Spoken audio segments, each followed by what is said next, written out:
hormati dan kami kasih, pada siang hari ini teman kita akan menyampaikan terkait dengan hasil Pak Budi maupun Bu Sapitri mengikuti diklat untuk guru penggerak atau calon pendidikan guru penggerak. Maka pada siang hari ini dengan waktu yang ada, kita berharap apa yang akan disampaikan dari Pak Budi maupun Bu Sapitri kita pahami, kita mengerti. Harapannya tentunya kita bisa menimba satu pengalaman, belajar dari apa yang sudah diusahakan, diupayakan Pak Budi maupun Bu Sapitri.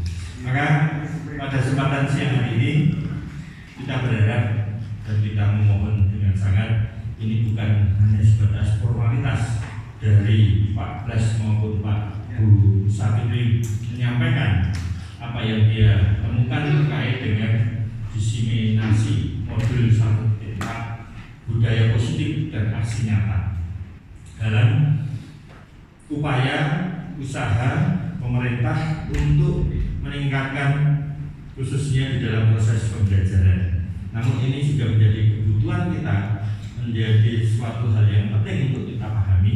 Seperti yang sudah kita sampaikan beberapa waktu lalu, kita ingin proses pembelajaran kita menjadi semakin menarik. Untuk menarik itu butuh motivasi yang kuat dari dalam diri kita. Karena ini dimulai dengan perubahan, baik perubahan cara berpikir kita ataupun perubahan dalam kita menyikapi terkait dengan juga kondisi anak maupun juga tuntutan pendidikan. Maka mengimat waktu kita penuhnya saya serahkan ke Pak Blas maupun ke Bu Sapitri untuk menyampaikan pemikiran-pemikiran yang dia temukan di dalam proses pendidikan calon guru penggerak di sekolah kita ini, dan kita dukung agar apa yang disampaikan ini sungguh-sungguh bisa bermanfaat untuk kehidupan kita dan juga pelayanan kita selanjutnya. Itu yang mungkin bisa saya sampaikan sebagai pengantar. Maka sekali lagi mohon dukungan dari Bapak Ibu.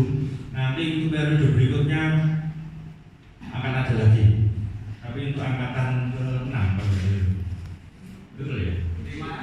50 angkatan 6. Monggo nanti juga Bapak Ibu yang kemarin sudah ikut tidak lolos, mungkin ikut lagi, siapa tahu nanti bisa menambah nilai positif bagi pelayanan kita.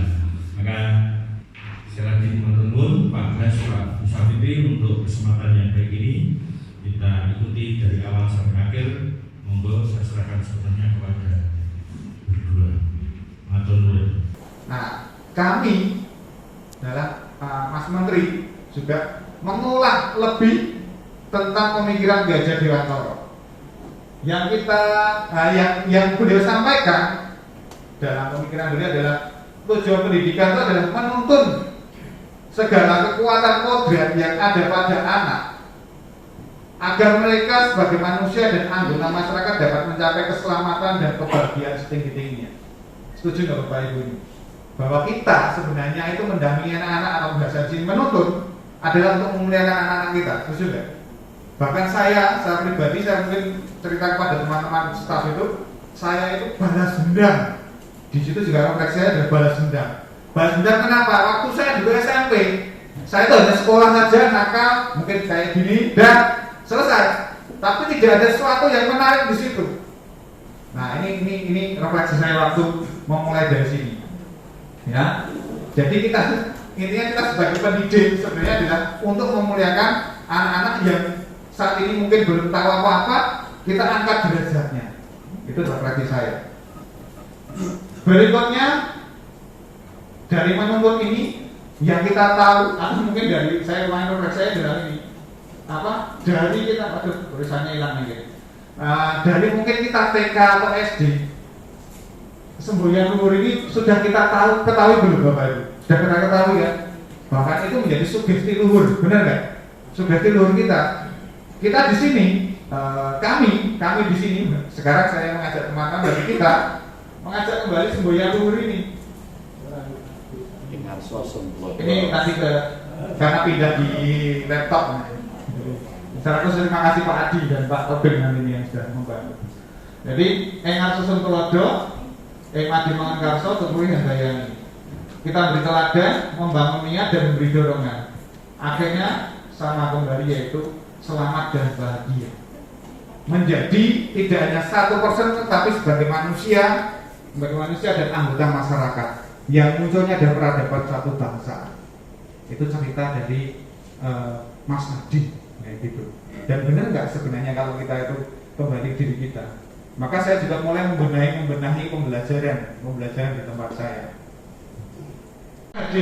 Di yang pertama saya bacakan bahwa pendidikan itu adalah tempat persemaian benih-benih kebudayaan yang hidup dan masyarakat kebangsaan.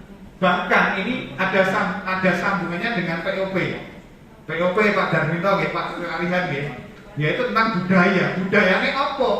Oleh karena ini masuknya adalah dari KHD itu sebenarnya sejalan. POP dengan guru penggerak itu sejalan. Jadi kalau sudah ada guru penggerak harusnya bisa ikut dengan ini POP. Jadi ada kaitannya karena di POP itu harus diminta budayamu apa. Nah, dasarnya dari sini bahwa pemikiran Kiai Hajar Dewantara adalah bahwa pendidikan dan tempat persemaian benih-benih kebudayaan. Ini. Lalu yang berikutnya adalah pemikiran beliau yang luhur adalah menuntun. Tadi menuntun segala kodrat yang ada pada anak agar mereka dapat mencapai keselamatan dan bagian setinggi-tingginya tadi. Ya, kita hanya menuntun. Ini yang luar biasa saya mengolah. Nak piye carane nak bocah iki ndablek kaya ngono. Menuntun piye? Bagaimana caranya kalau ada anak yang pintar luar biasa? Menuntun gimana? Ya, karena kita sejatinya hanya diandaikan di sini hanya petani dan among. Kita hanya menuntun saja. Kita tidak bisa mengubah jagung menjadi padi. Ya, kita hanya menuntun saja anak-anak. Dan ini saya pun juga mengolah terus merefleksikan bisa kurasi dalam pembelajaran saya. Ya, sekali lagi kita yang menuntun. Berikutnya merdeka belajar, biarlah anak-anak tumbuh berkembang sesuai dengan kodratnya. Karena kodrat itu tanda kutip kalau saya salah mohon maaf, karena bukan di dalam ahlinya luar biasa di bahasa ya, tapi saya membaca di situ bahwa sejatinya kodrat itu sudah dibawa oleh anak dari lahir. Ya, dari lahir. Tinggal kita yang menentukan nanti mau diarahkan kemana, menuntunnya ke arah kemana, sesuai dengan keahlian di situ. Ini katanya bersambut juga dengan Bu Christine dulu ya. Nak pinter iki ya terus dilempari sing kuwi. Nah, jadi sesuai kodratnya. Waktu dulu ada seminar itu. Lalu berpihak pada anak orientasi pendidikan dan murid-murid dan murid kalau di dalam pendidikan. Ya Bapak Ibu ya. Bukan kita ya, bukan egois kita. Nilainya apik, misalnya saya makan kemarin agak kontra, bukan nilai bagus sebenarnya, prosesnya yang kita pentingkan. Murid dan murid. Anak bebas dari segala ikatan dengan suci hati mendekati sang anak ini. Nah ini kata-kata yang kemarin dikontra, melainkan berhamba pada sang anak ini. Berhamba, gila ini kata-kata ini berhamba. Saya sering yang muda, Pak Agus juga mendengar sendiri. Saya seringnya pada Pak Koko namanya di Monogiri itu, wah kemana berhamba, gila ini banget kayak apa aja. Berhamba tanda kutip gitu. Berikutnya dari kebudayaan merupakan buah budi dan hasil perjuangan manusia terhadap kekuatan alam dan zaman. Bapak Ibu, ini yang kata penting di sini adalah ada kodrat zaman dan kodrat alam. Di pemikiran Hajar Dewantara terkait dengan kodrat zaman dulu 1922 mungkin akan mengajak bermain dengan cara seperti ini. Mereka belajar keseimbangan. Anak saya di SD Pangabul Timotius baru belajar ini. Mereka belajar keseimbangan dinamis, kayak gitu. Bermain di video project itu bermain biasa, luar biasa di adik kita kan. Tapi mungkin saat ini kita kodrat zamannya adalah dengan main game, dengan PUBG misalnya kayak gitu. Sudah berbeda kodrat zamannya sekarang. Bagaimana kita harus mengolahnya? Seperti itu. Lalu kodrat alam ini dicontohkan di sini. Kita menyesuaikan alam yang kita punya saat ini. Misalnya saya kemarin diskusi dengan Bu Tina, Bu Cantika dan Bu Ana. Kalau kodrat alamnya PPDB di daerah Bu Wina, teman kita dulu, ya PPDB, mereka membuat videonya dengan pakaian baju daerah sana, ya kan? Bagian baju daerah, karena alamnya memang kedekatannya di desa, Kita ngobrolnya, Pak nih, anakmu ada sekolah yang ngendi? Ya gitu. Itu kodrat alamnya. Tapi ketika kita kembali ke Solo, bagaimana kodrat alamnya? Maka harus sesuai dengan kodrat alam dan kodrat zamannya. Kemarin saya sharingkan ini juga ya hasil dari belajar ini juga. Berikutnya budi pekerti, bahwa ada budi itu adalah pikiran, perasaan, kemauan, sedangkan pekerti adalah tenaga. Ini membuahkan dari apa ya? Di dalamnya ada budi pekerti dari sekolah, tapi utamanya dari keluarga. Terus bermain adalah salah satu kodrat anak. Permainan anak dapat menjadi bagian dari sekolah. Ini pun saya mengulang, apalagi matematika itu, biar boleh permainan yang masuk di matematika. Biar ceritanya, apalagi kalau sudah persamaan kuadrat, biar ceritanya itu terlalu tinggi. Memang tidak semuanya kita bisa olah. Saya juga refleksi, tidak semuanya kita bisa olah. Tapi kalau ada yang bisa, yuk kita bawa dalam permainan. Itu yang kemarin nyata saya membuat menggunakan media catur, permainan catur untuk translasi. Ya, sekiranya kecil saja, tapi mengajak anak untuk bermain atau hanya tempat duduk saja, menggunakan tempat duduk kalau dulu ya, itu untuk media translasi. Jadi itu hanya sederhana, tetapi anak-anak kalau dalam bahasa learning by doing, belajar dengan cara melakukan. Semua itu bermuara atau semua tertuju pada satu, yaitu sekali lagi saya mengulang bahwa untuk mencapai keselamatan dan kebahagiaan setinggi-tingginya sebagai manusia dan anggota masyarakat. Ini refleksi pemikiran Ki Hajar Dewantoro yang bisa saya sharingkan. Untuk lengkapnya juga Bapak Ibu pengen lebih mengetahui, nanti saya downloadkan, bisa saya downloadkan dan saya bagikan Bapak Ibu, karena ini luar biasa pemikirannya sebagai dasar bahwa yang saya kunci di sini adalah Bapak Ibu. Yang saya kunci adalah ini Bapak Ibu. Kita menuntun bermain kodrat alam, kodrat zaman ini saya kunci berniat pada anak ini. Bermain, saya kunci terus ini. Supaya anak-anak itu belajar itu senang. Orang belajar mungkin ilmu tok, padahal sebenarnya mereka dengan cara bermain mereka bisa dapat ilmu. Itu yang saya kunci. Saya mencoba terus. Berikutnya tadi sudah. Yang berikutnya adalah saya sampaikan untuk nilai. Jadi ada nilai guru penggerak sebenarnya ini, makanya saya menyampaikan tadi. Ini kok hanya untuk guru penggerak, eman-eman ilmunya ini kalau hanya untuk guru penggerak. Jadi ada di sini ada lima nilai. Ini untuk standarnya. Kalau saya menyampaikan di refleksi saya adalah standarnya guru itu adalah punya 5 ini standarnya guru. Bu Sarah tadi dalam pembukaannya sebenarnya semua sudah kita lakukan, setuju nggak Bapak Ibu? Ya, hampir semua sudah kita lakukan. Oke. Yang berikutnya, yang pertama mandiri. Bahwa seorang guru penggerak atau saya namanya guru saja mampu senantiasa mendorong dirinya sendiri untuk melakukan aksi serta mengambil tanggung jawab atas segalanya. Terus memunculkan motivasi. Nah, ini saya merefleksikan pagi hari tadi ketemu dengan Pak Win ketika menyapa anak-anak di SD Timotius. Luar biasa, mandiri. Hanya dikasih Pak Win, cek besok game ya. Saya kira itu nyanyi botol lagi. Ternyata beda, luar biasa kan. Luar biasa dia pakai taplak keluar burung merpati. Saya kira burungnya beliau, ternyata bukan. Karena beda di situ mungkin. Oke, yang pertama mandiri ya. Mandiri tidak tergantung pada teman yang lain. Berikutnya ada refleksi. Nanti Bu Tina. Refleksi, seorang guru penggerak mampu senantiasa merefleksikan.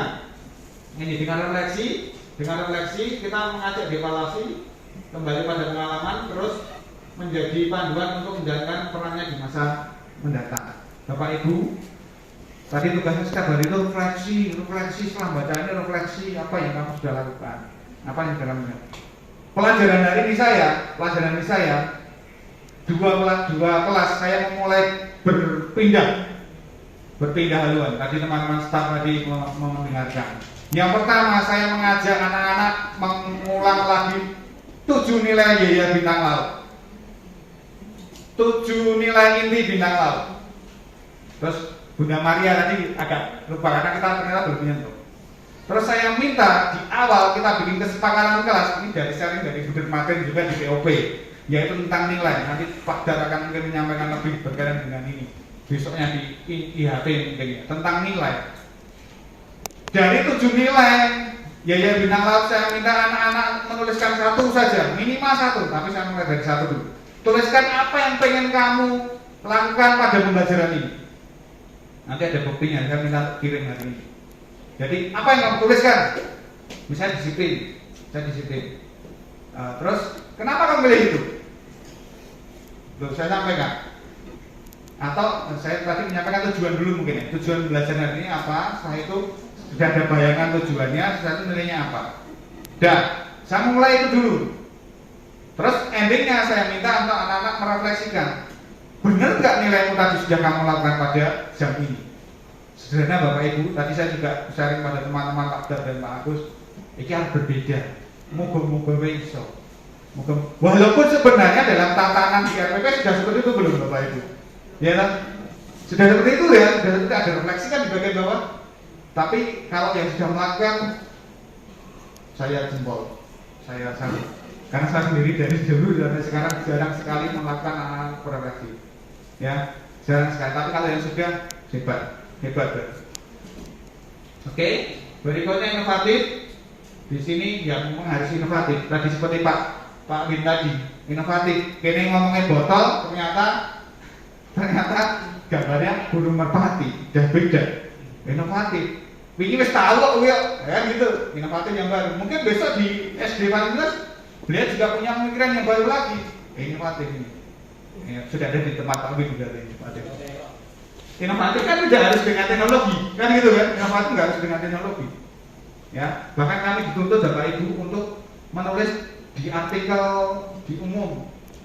Ya, puji Tuhan menulis di Kompasiana atau kita di Kompasiana ya. Ternyata ada viewernya di situ, bisa terlihat ya.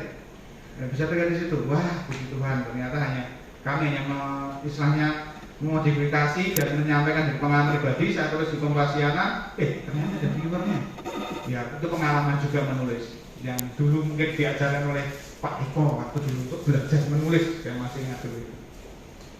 Ini yang berikutnya adalah kolaboratif. Salah satunya adalah kayak seperti ini, kolaboratif. Ya. Lalu yang terakhir adalah berpihak, ada murid. Kembali tadi, murid dan murid. Walaupun kita juga, ya namanya kita sudah terjun di dalam dunia pendidikan, yang muaranya kan pada murid. Mulianya murid tadi, dia enggak selamatan berbagai murid kan gitu. Dan pertama kita mengadakan anak-anak kita juga murid-murid kita kan di rumah kan gitu. Jadi kita membuat anak-anak kita menjadi selamat dan bahagia. Ini ada 5 tadi yang kami sampaikan. 5 nilai guru penggerak. Ada mandiri, ada reflektif, ada inovatif, ada kolaboratif, sama yang terakhir adalah berpihak pada murid. Ini terkait dengan nilai. Terima kasih untuk perhatiannya. Semoga berkenan. Jika ada yang menghendaki lebih terkait juga dengan reflektif, banyak lagi metode refleksi banyak sekali. Jika menghendaki nanti, Pak aku tak nyontoh file, Pak aku tak minta file, monggo. Kami sangat terbuka, kami kopikan. Baik, Bunda dan teman-teman, diseminasi modul 14 yang positif. Tadi diseminasi artinya menyebarkan, ya, atau penyemaian, bisa disampaikan seperti itu. Ini saya CGP Angkatan 4 sama dengan Sabtu di sekolah kita. Bersyukur satu sekolah ada 2, jadi bisa berbagi seperti ini. Amin. Yang pertama di modul 14 ini yang kami pelajari adalah perubahan paradigma dari stimulus respon menjadi stimulus respon lawan menjadi kontrol, lalu ada disiplin dan 3 motivasi perilaku manusia, ada keyakinan kelas tadi sudah dibahas sedikit, ada hukuman dan penghargaan. Lalu ada kebutuhan dasar manusia, tadi juga sudah dibahas sedikit. Kebutuhan dasar manusia sebenarnya apa saja dirangkum menjadi 5. Lalu ada posisi kontrol, tadi Bu Sawiti menyampaikan ada manajer di situ yang paling baik apa, kok iso paling apik apa sih? Nah, itu nanti. Lalu ada segitiga restitusi. Saya memotong nanti sampai posisi kontrol saja. Oke, saya percepat dulu. Modul-modul ini atau semua program pendidikan guru penggerak ini sebenarnya berpusatnya ada satu ya, berpusat pada murid. Semuanya berpusat pada murid. Jadi kalau besok Bapak Ibu mengikuti guru penggerak ini baik, karena memang berpusatnya pada murid. Saya juga mengupdate ilmu saya dalam pembelajaran saya. Situasinya sudah berubah, anak-anak sudah berubah. Maka kita harus merubah ke murid, bukan teacher center tapi student center. Nah ini diawali dari refleksi KHD, lalu nilai dan peran guru itu apa yang dulu pernah saya sampaikan bahwa itu adalah bagus. Lalu visi guru ini juga bagaimana seorang guru itu harus punya visi. Visi itu dibuat dari kekuatan kita. Kalau di sekolah kita bisa analisa SWOT, tapi kebanyakan dari diri kita atau kekuatan kita apa? Kalau benar dulu menyampaikan diskusi kampus kita dan membuat angket atau survei, teman-teman itu pengen atau punya kekuatan apa, kelebihan apa, misalnya di TIK, itu yang kita angkat, itu menjadi arahnya atau visinya guru tersebut. Lalu yang mau saya tempat adalah budaya positif. Saya mengulang sebentar bahwa tujuan pendidikan adalah menuntun segala kekuatan kodrat yang ada pada anak agar mereka menjadi manusia dan anggota masyarakat yang mencapai keselamatan dan kebahagiaan setinggi-tingginya. Jadi kita sebagai guru menuntun agar mereka mencapai keselamatan dan kebahagiaan. Itu kunci. Selalu saya menanamkan dalam diri saya sebagai guru setelah tidak hanya saat belajar ini ya, pada saat kemarin juga ya, bahwa untuk mencapai kebahagiaan, bahkan tanda kutip saya pernah sharing bahwa saya dalam saya sharing itu kata-kata adalah balas dendam. Saya sebagai guru itu balas dendam pada anak-anak. Balas dendam artinya positif. Mungkin Bapak Ibu semua waktu dulu sekolah, mohon maaf, ketika sekolah lebih banyak duduk atau tidak? Lebih banyak mendengarkan atau tidak? Nah, itu salah satunya yang balas dendam saya. Dulu waktu sekolah SMP saya mau masuk di SMA, saya diarahkan bapak saya mau ditanya, bukan diarahkan, ditanya, memang masuk Vandit atau Mikael? Saya nggak mau. Kenapa nggak mau? Karena tidak diarahkan. Gitu. Jadi contohnya adalah bagaimana kita sebagai guru saat ini harus membuat murid-murid kita itu mencapai keselamatan dan kebahagiaan untuk masa depannya.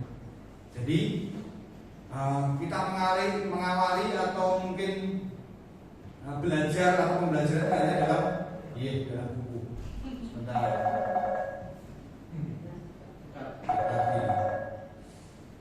Informasi.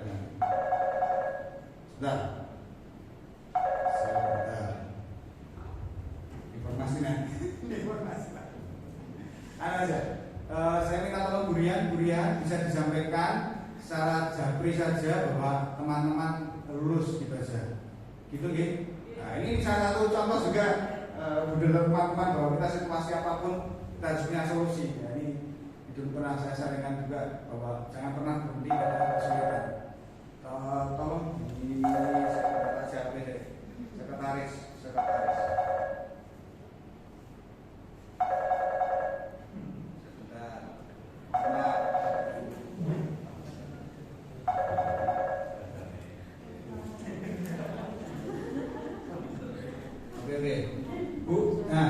Bu Rian sudah. Oke, terima kasih Bu Rian sudah menanggal. Bu Rian minta tolong untuk nanti membuat surat secara manual ya. Gitu. Oke, saya lanjutkan. Lalu yang berikutnya, ini juga pernah saya tampilkan bahwa gagasan pemikiran KHD itu banyak sekali. Lalu yang saya kunci adalah ini, bahwa sekolah adalah ibarat tanah tempat bercocok tanah. Bahwa murid-murid kita adalah pohon yang kita jaga, kita rawat dari kita semua sampai menjadi benar-benar pohon yang berguna, mungkin berbuah, tidak hanya berbuah saja ya, tidak hanya berbuah saja, tetapi juga kalau pohon jati itu ya bisa digunakan. Jadi tidak hanya pohon yang buah saja, tetapi juga menjadi pohon-pohon yang berguna untuk sesama. Nah, di sekolah kita mengusahakan sekolah jadi lingkungan yang menyenangkan, menjaga dan melindungi murid dari hal yang tidak baik, sehingga karakter murid tumbuh dengan baik. Ini tugas kita. Bagaimana dengan diri kita? Apakah budaya positif sudah berjalan? Tadi Bu Sakti sudah menyampaikan, masalah berjalan. Nah, kayak gitu. Berikutnya, ini yang pertama adalah perubahan paradigma stimulus respon lawan teori kontrol. Jadi untuk membangun budaya positif, sekolah perlu menyediakan lingkungan yang positif, aman, dan nyaman agar murid-murid mampu berpikir, bertindak, mencipta dengan merdeka, mandiri dan bertanggung jawab. Walaupun mohon maaf dengan keterbatasan kita. Ini kemarin ini apa? Dari kami diskusi, sarprasi orang mendukung seperti ini. Bukan seperti itu saja, tapi yang lain, bukan hanya sarpras saja yang menjadi tolok ukur itu, bukan, tapi mungkin dari kita sendiri juga. Salah satu strategi yang perlu ditinjau ulang adalah bentuk disiplin atau kontrol kita yang dijalankan di sekolah kita ini. Ini sebenarnya break dulu ada sedikit game lewat dulu aja Bapak Ibu ya. Jadi sebenarnya begini, gamenya adalah ketika saya punya sesuatu di tangan kita, entah dari kertas ini, saya punya yang saya pengen impikan atau jaga, gitu. Ditulis misalkan adalah emas 1 ton, emas 1 ton, boleh kan? Boleh terpilih, boleh. Emas 1 ton. Nah, sekarang saya bilang ini, Bu Safitri, nanti kalau saya Bu Safitri mau mencoba membuka, bukan sakuat-kuat muda saya sudah pasti akan apa? Mempertahankan apa yang saya punya yang miliki ini kan. Ini contoh sederhana di sekolah kita ketika kita berdampingan dengan anak, kan begitu, ya kan? Ada juga istilah yang lain seperti pasir ya. Kalau kita genggam malah habis kan gitu. Seperti pasir di pantai. Maka ini juga ada namanya nanti teori kontrol ini. Ada disiplin yang dikaitkan dengan teori kontrol. Ini soal teori-teori sebenarnya sedikit saya kupas saja bahwa ilusi guru itu mengontrol murid. Ini miskonsepsi sebenarnya. Benar nggak guru itu mengontrol murid? Benar nggak?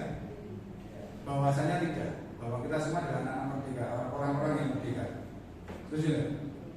Sebenarnya bolehkah anak-anak itu tidak menghormati kita? Ya kan? Kita tidak bisa mengontrol sebenarnya. Tetapi dengan cara lain akhirnya kita bisa mengontrol ini. Nah, terus ilusi bahwa kritik dan ini membuat orang merasa bersalah dapat memakan karakter.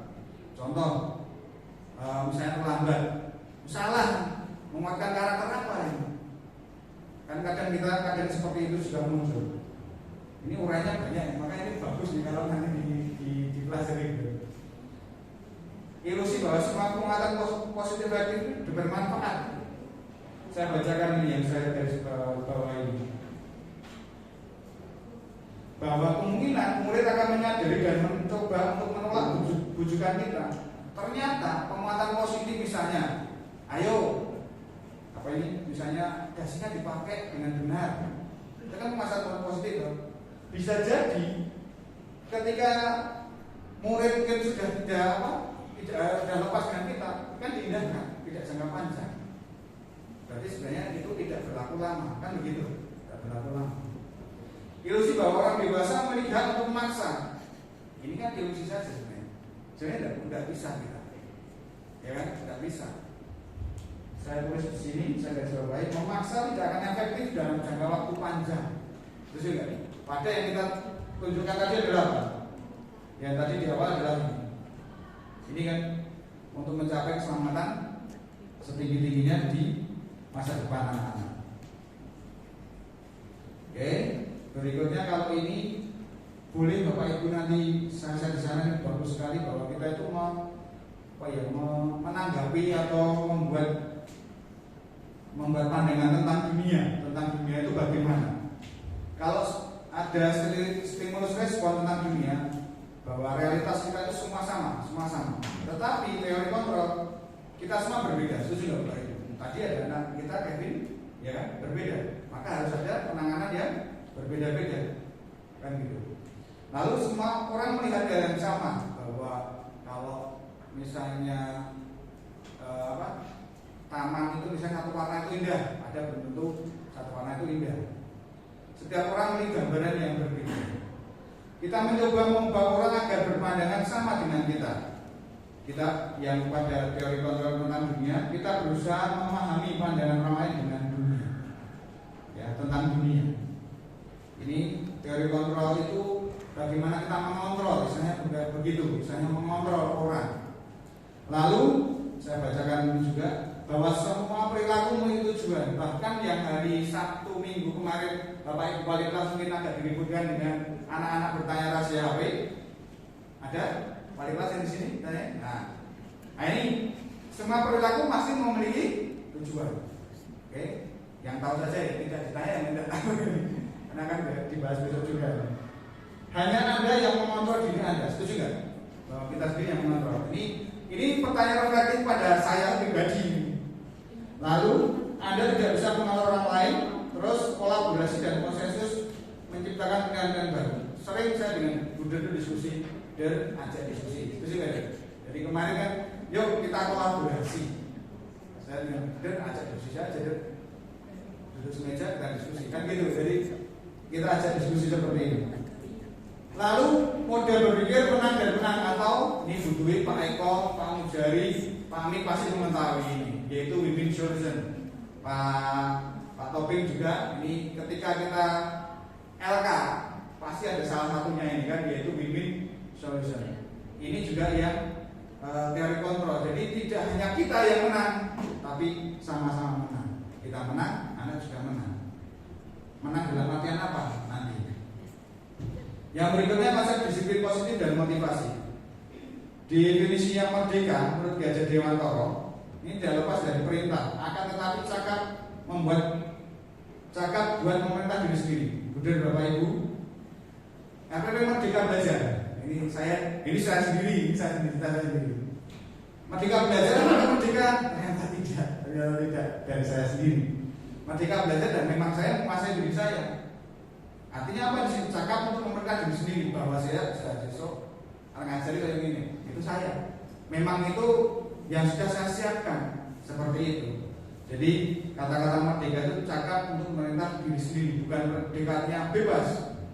Contoh Indonesia merdeka 1945. Setelah itu apakah merdeka itu bebas? Tidak kan ya? Ada proses sampai pada 2021 kemarin. Sudah berapa tahun merdeka, tapi juga belum merdeka saat bebas-bebas ya kan? Itu contoh kata-kata merdeka. Ini dari Gajah Dewantoro. Lalu ini mungkin Pak Eko atau Bu Dwi atau teman-teman yang bahasa, Pak Hermawan juga, Bu Cantika, Bu Ati, nah itu disiplin sebenarnya dari apa? Kata-kata apa? Ini juga saya juga kaget ternyata. Karena ada perubahan atau pembelokan kata disiplin atau pemahaman yang mungkin kurang tepat bagi kita yang akhirnya terus membentuk dalam diri kita dan teman-teman juga, bahwa disiplin ternyata dari kata Latin yaitu disiplina, yang artinya adalah belajar. Maka disiplin diri membuat orang menggali potensinya menuju sebuah tujuan. Apa yang dia hargai, apa yang saya hargai, maka saya belajar berdisiplin. Itu saya, ini juga refleksi buat saya sendiri. Ketika saya di Akhir Budget, nanti saya menghargai diri saya sendiri, kan begitu. Ketika saya masuk kelas terlambat juga saya menghargai diri saya bagaimana nih, kan begitu. Jadi ada pembelokan atau berubah mungkin di dalam pemikiran atau paradigma kita, yaitu kata disiplin itu dihubungkan dengan kata tidak nyaman, bukan dengan apa yang kita hargai atau pencapaian suatu tujuan yang mulia. Itu juga biasanya disiplin itu kurang baik. Jadi disiplin waktu berarti berpikir kita malah berbalik, itu juga baik. Disiplin waktu malah terlambat. Jadi berbalik pikirannya. Maka kita kembalikan lagi bahwa arti disiplin diri adalah membuat orang ini menggali potensinya untuk menuju sebuah tujuan apa yang dihargai. Saya pun merefleksikan diri saya sendiri dalam karya saya di Bintang Laut. Walaupun mungkin jauh dari yang namanya disiplin diri.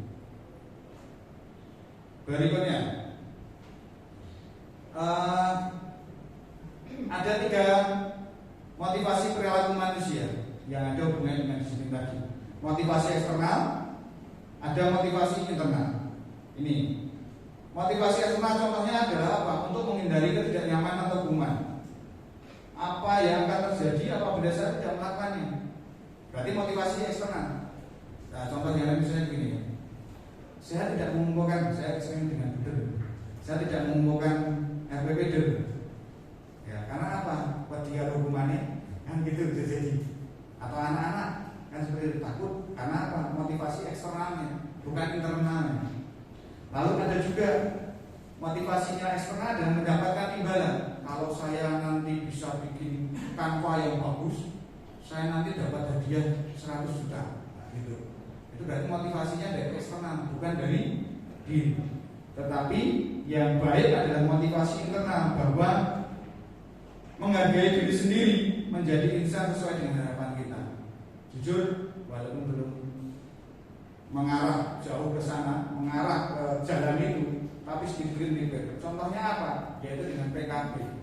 PKB kemarin kita diajak untuk apa? Diajak untuk apa tuh? Nah, saya program saya adalah membuat media pembelajaran lewat Canva. Kalau seperti itu, ini juga saya dari Canva. Jadi terus dari situ sebenarnya apa, untuk imbalan atau untuk hubungan? Kalau saya lebih ini, karena memang saya ingin belajar lebih di Canva. Ternyata Canva itu kalau Bapak Ibu tahu bisa untuk flipbook, untuk animasi, dan yang Bapak Ibu daftar di akun belajar itu bisa dengan cepat. Saya pakai akun belajar, bisa dapat yang pro juga, jadi bisa dapat banyak sekali yang lewat akun belajar itu.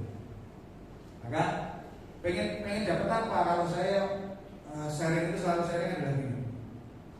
Saya dari 2007 mengajar sampai 2000 sekarang 2022 awal ini, sudah berapa tahun ini, mosok ngajari aku pada kabeh. Mosok PPT saya mau sama dengan dari 2007. Bisa dibayangkan Bapak Ibu ya, mungkin juga Bapak Ibu juga mengalami hal yang sama. Oke.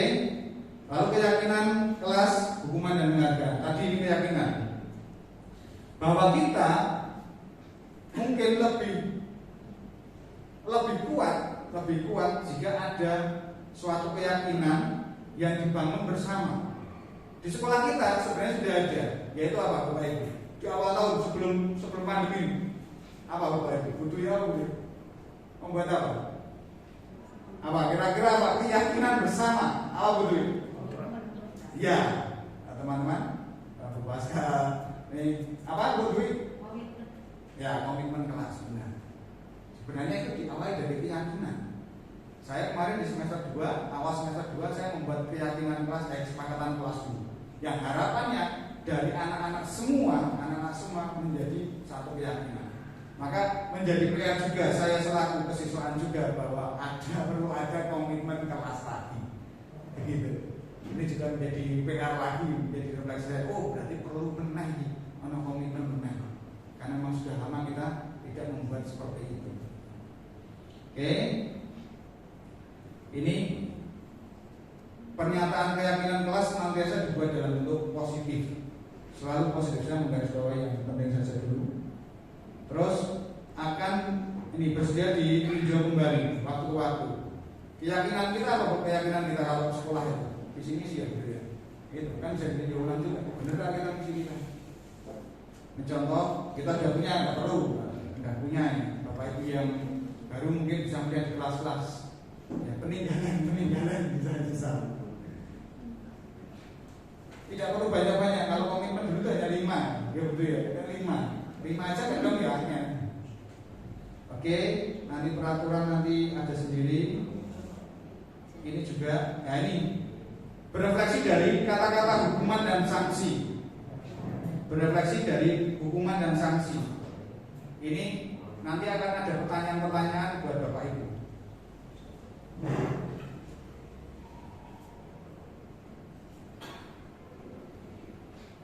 Bentar Bapak Ibu. Kita belajar bersama. Nah, ini menurut Bapak Ibu, kelihatan kan di belakang? Menurut Bapak Ibu? Pakai tugas.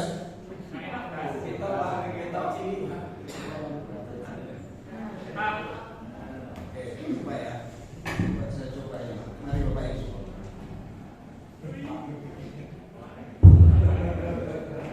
Saya baca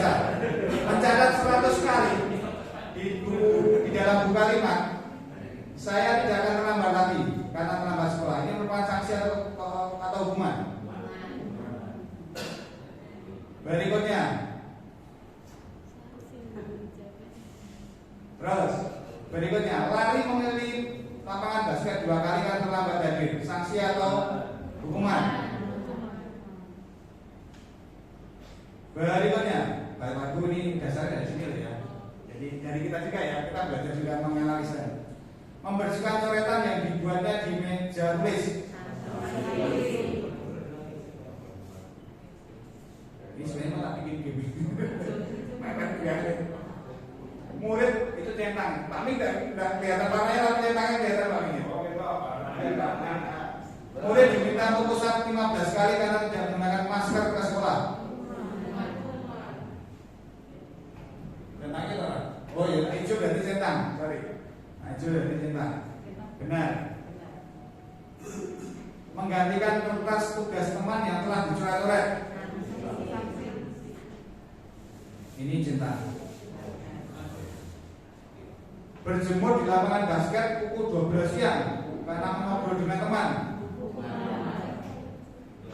Wah, hebat. Murid diminta bertelanjang kaki sepanjang hari karena tidak menggunakan sepatu warna hitam sesuai peraturan sekolah.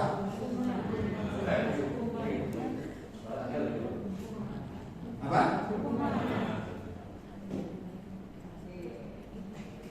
Nah ini saya tak mau Facebook sebentar. Apa ini? Kira-kira sambil Oke, berdiri di depan kelas mengangkat kaki satu karena tidak bisa menjawab pertanyaan. Sanksi atau hukuman? Centang, hukuman. Membersihkan tumpahan air di meja tulis karena tersenggol pada saat belajar.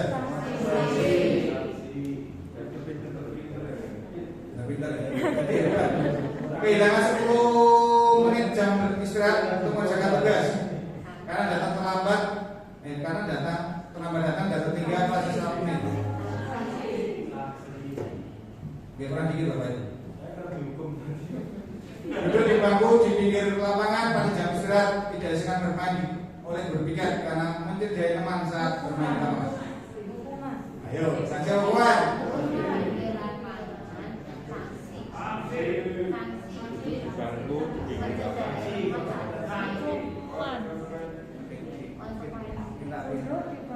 Apa ini? Hukuman sanksi. Bukuannya. Lalu cinta dan kasih sayang, penguasaan, kebebasan dan kesenangan. Ini yang dijelaskan detail panjang. Yang ini yang berguna. Saya minta 5 menit dulu saja. Tambahan terus terakhir selesai. Ada tanggapan atau tidak? Nanti selesai. 5 menit. Yang ini karena ini yang perlu saya sampaikan pada teman-teman tentang posisi kontrol kita sebagai seorang guru. Ada penghubung, membuat orang merasa bersalah. Ada posisinya teman, ada monitor atau pemantau, ada manajer. Yang dikatakan Bu Sawi tadi, manajer katanya paling bagus. Apa itu bisa paling bagus? Sekarang yang benar penghubung. Seorang penghubung bisa menggunakan hukuman fisik atau verbal. Seperti tadi misalnya di kelas yang berpasar. Mana tuh nanti? Informasi sekolah main game. Terus guru-guru yang menerapkan posisi penghubung adalah ini. Patuhi aturan saya atau awas. Nah, kamu selalu saja salah. Pasti selalu yang terakhir selesainya. Ya, guru ini senantiasa percaya bahwa ada satu cara agar bisa berhasil, yaitu cara dia. Nih, membuat orang merasa bersalah. Posisi ini gurunya bisa bersuara lembut. Nah, aku kira lembut daerah masuk ini ya. Jadi contohnya begini, ibu sangat kecewa sekali dengan kamu. Gitu. Berapa kali bapak harus memberitahu kamu ya? Jadi bahasanya itu anak-anak itu dibuat merasa bersalah. Sehingga kata-kata seperti kan anak-anak dirasa, wah aku salah terus. Jadi ini membuat orang merasa bersalah. Gimana coba kalau orang kamu tahu kamu berbuat begini? Baca tadi Pak saya sudah menanyakan seperti itu. Ya, tapi saya akan kembali karena ada di posisi berikutnya. Oke, ini murid merasa tidak berharga, mengecewakan bagi orang-orang yang disayanginya. Hati-hati Bapak Ibu. Maka mungkin ada seperti ini, tapi kita harus belajar ini juga. Bagi teman, biasanya teman tuh ayo bantu demi bapak ya, demi sekolah, kayak gitu kan biasanya kan. demi kebaikan sekolah. Ayo kita bersama-sama. Ayo, ingat tidak bandar Bapak selama ini. Ya sudah, kali ini tidak apa-apa, nanti bereskan. Ya, saya kira ini saya ini mana ya? Kan teman, tetapi ada kelemahannya Bapak Ibu. Kalau tidak ketemu dengan kita sebagai temannya, orang ini akan menjadi lepas. Dia kembali lagi ke dasar lagi. Ini kelemahannya. Ini kelemahannya. Untuk monitor, memantau, saat mengawasi kita bertanggung jawab atas perilaku orang-orang kita awasi. Jadi harus kita awasi benar-benar. Terus pertanyaan diajukan seorang memantau, peraturannya apa yang di sekolah kita? Terus apa yang telah kamu lakukan? Jadi kita minta anak yang mengangkat dirinya sendiri, bukan dari kita ya. Itu salah gitu, tidak, tapi dari dia sendiri. Sanksi dan konsekuensinya apa? Kita tidak perlu. Ini kalau saya dulu belajar dengan beliau negosiator, belajar negosiasi orang, gitu. Bagaimana kita menegosiasi orang supaya mereka mau dengan kita. Ini mengadakan catatan ini untuk mengontrol muridnya, pemantau. Nah sekarang ini yang manajer. Manajer, maka ada kata-kata kalau manajer itu gajinya paling gede, itu juga dulu. Biasanya yang di umumnya manajer paling gede. Nah, adalah guru berbuat sesuatu bersama dengan murid. Jadi bukan dari murid, bukan dari kita, tetapi bersama-sama. Mempersilakan murid mempertanggungjawabkan perilakunya. Tadi saya belajar dari Bang Ujang, ini sama-sama diskusi itu bagaimana mengolah anak supaya anak sendiri yang terangkat. Seperti itu. Jadi posisi manajer ini yang paling tinggi. Kenapa? Karena kita win-win solution. Kita mengangkat anak bukan dari anak sendiri, atau kita menjudge anaknya, tapi kita angkat anak tersebut. Itu menjadi posisi manajer. Tetapi manajer telah memiliki keterampilan menjadi teman atau pemantau. Sebagai teman, karena kita harus sejajar dulu dengan teman, dengan anak tersebut. Ya, sejajar dulu dengan teman, sebagai teman. Setelah itu baru kita mengajak anak untuk diangkat. Ini ngobrol apa yang kamu yakini dan sebagainya. Ini pertanyaan biasanya, apa yang kita yakini di sekolah kita? Artinya kembali keyakinan kelas atau komitmen. Terus, apakah kamu bersedia memperbaikinya? Jadi kita hanya memancing saja, menarik saja. Mungkin kita sebagai manajer diri kita, apa yang kita yakini? Besok aku kan Pak, besok belajar, kayak gitu. Apa rencana kamu untuk memperbaiki hal tersebut? Nah ini di manajer, pos manajer. Bukan mengatur perilaku, tapi membimbing. Ya, ketika saya sering dari diskusi aja, gitu aja. Karena memang itu perlu. Terus bisa kembali ke teman atau pemantau, monitor. Ya, beliau. Oke, ini Bapak Ibu dan teman-teman, ini masih ada segitiga restitusi sama seperti kita kalau restitusi biasa. Layaknya tadi sudah sampaikan, kita ada misalnya besok ada swab, terus kita kembalikan pakai restitusi. Nah ini juga sama. Bagaimana mengembalikan anak atau mengangkat anak menjadi posisi semula? Bagaimana? Maka direstitusi dengan segitiga restitusi ini. Ini yang kami sampaikan. Ini mohon maaf yang saya potong, tidak saya sampaikan karena keterbatasan waktu. Terima kasih sekali lagi Bunda Bapak Ibu atas kesediaannya. Ini 15 menit saya meminta tambahan waktu dari Bunda Bapak Ibu untuk bersama-sama dengan kami